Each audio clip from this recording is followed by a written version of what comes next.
on va accueillir un poète urbain. Et ce qui est le fun avec cette personne-là, c'est que Lucie a capoté sur sa poésie, premièrement, et sur son prochain livre qui est à sortir. Il n'est pas encore sorti. Là. Son prochain livre s'appelle « L'équilibre entre deux mondes ».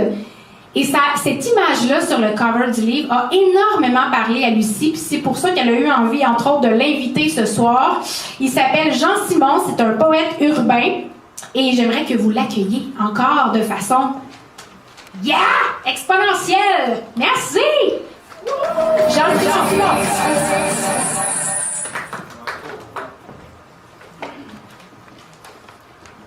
Bonsoir à tous. Merci Lucie et ton équipe de m'avoir invité. C'est un grand plaisir de partager mes textes avec vous et le public, surtout pour un sujet comme la santé mentale. L'automne. L'automne et ses eaux vives. Dans la forêt, le loup hurle au clair de lune. L'hiver tardif au froid intempestif. Tombent en cerceaux de lumière les feuilles colorées. Coulent le petit ruisseau où s'abreuvent les animaux. Au murmure du vent dansent les roseaux.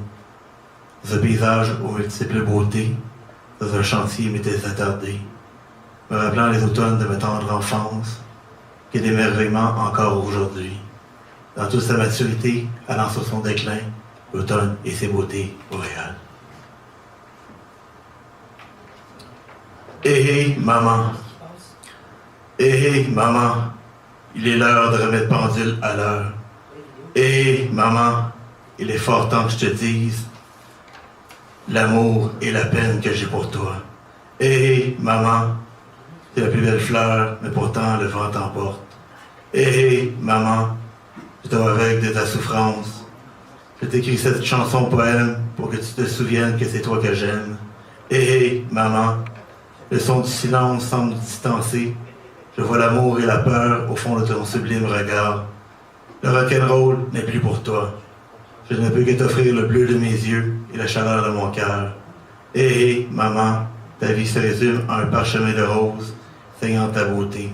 Hé, maman, depuis ma naissance, tu es celle qui a compté pour moi.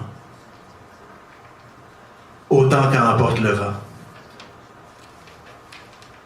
Elle souffre autant qu'en emporte le vent. Le temps de ne plus se sentir, elle consomme pour en finir. Rien ne l'amène au rire de sa jeunesse. Comme réconfort ne reste que l'infime ligne de sa consommation. Laissant un quart d'heure. L'avenir dû au dégel de ses émotions se fait tardif. Pas de possibilité d'aller visiter l'île de ses paradis émotionnels. L'ombre de ses ennuis la tourmente comme un cauchemar éveillé. Et le prochain, Lucie, c'était celui que tu m'avais demandé de mettre, parce qu'on parlait beaucoup de planètes, parce que Lucie était connectée avec les planètes, l'atmosphère, le cosmos, puis mon illustration que vous pouvez voir sur mon site, ces deux planètes. Alors, voici telle une étoile. Telle une étoile, tu brilles, virevoltes et étincelles dans la voie lactée de mon regard. Tu émerveilles le firmament en étant plus radieuse que la lune et plus brillante que le soleil.